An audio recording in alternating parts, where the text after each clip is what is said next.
Hello friends, and welcome. Here is a question worth sitting with.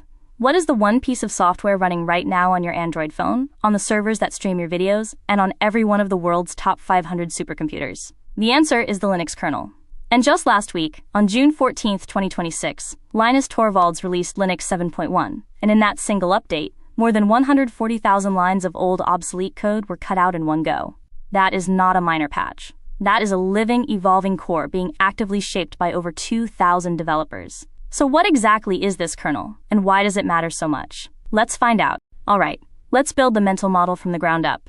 Your computer has hardware, a CPU, memory chips, a storage drive, a network card, and you have programs, a browser, a music player, a text editor. The kernel is the software layer that sits directly between those two worlds. Think of it as the one trusted manager. Your program says, I need to read a file. The kernel takes that request, talks to the storage hardware, and hands the data back. No program ever touches hardware directly. The kernel is the sole gatekeeper for the CPU, for memory, and for every device attached to the machine. Without it, your programs would have no safe, organized way to share that hardware at all. Next, let's see how the kernel relates to what most people call a Linux operating system. Now here is something that trips a lot of people up. When someone says Linux, they might mean two very different things. Strictly speaking, Linux is just the kernel, nothing more. It manages hardware. That is its entire job. But when you install Ubuntu on a laptop or pick up an Android phone, what you are actually getting is the Linux kernel, plus a whole layer of software stacked on top. System libraries that programs rely on, command line tools, a shell for typing commands, and possibly a full graphical desktop. That whole bundle is what people loosely call a Linux operating system, or a Linux distro. The kernel is the foundation, but the distro is the building. Knowing that distinction matters, because the kernel's job is specific and narrow by design.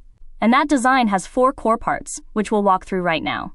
Let me show you the 4 core jobs the kernel handles at all times. First, process management. When you open several apps at once, the kernel scheduler decides which one gets CPU time and for how long, switching between them so fast it feels simultaneous. Second, memory management. Every program thinks it has its own private stretch of memory. That illusion is the kernel's doing, using a technique called virtual memory and paging to carve up physical RAM safely. Third, file system abstraction. Whether your data is on a solid-state drive, a USB stick, or a network share, the kernel gives every program the same simple interface to read and write files. Fourth, device driver I/O. The kernel speaks the hardware's language, so your programs never have to. Each driver is a translator between the kernel and one specific piece of hardware. Up next, the invisible line that keeps all of this safe. Here is the interesting part. The kernel enforces a hard privilege boundary between two worlds. User space is where your programs live. They are deliberately limited. They cannot directly touch memory outside their own sandbox or give commands to hardware. Kernel space is where the kernel runs, with full access to everything. The only official crossing point is a system call. When your browser needs to read a file, it makes a system call, something like read. The kernel checks the request, performs the operation, and hands back the result. That boundary is not just a design choice. It is a security guarantee.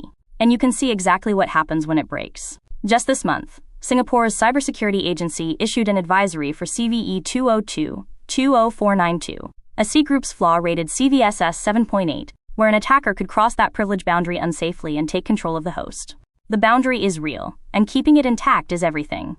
Alright, let's bring it all together. The Linux kernel is the slim, powerful layer between your hardware and every program you run. It handles 4 things: scheduling processes, managing virtual memory, abstracting file systems, and driving hardware through device drivers. Programs live in user space. The kernel lives in kernel space. And the only safe crossing between them is a system call. That boundary is exactly why a flaw like CVE 202-20492 becomes a critical security issue the moment someone finds a way around it. The 7.1 release, shipping June 14, 2026, with over 2,000 contributors and 140,000 lines of old code cleaned out, shows you this is not frozen software. It is a living project evolving every single week. If you want to go deeper, head to kernel.org and browse the source yourself. Thanks for watching, and we will see you in the next one.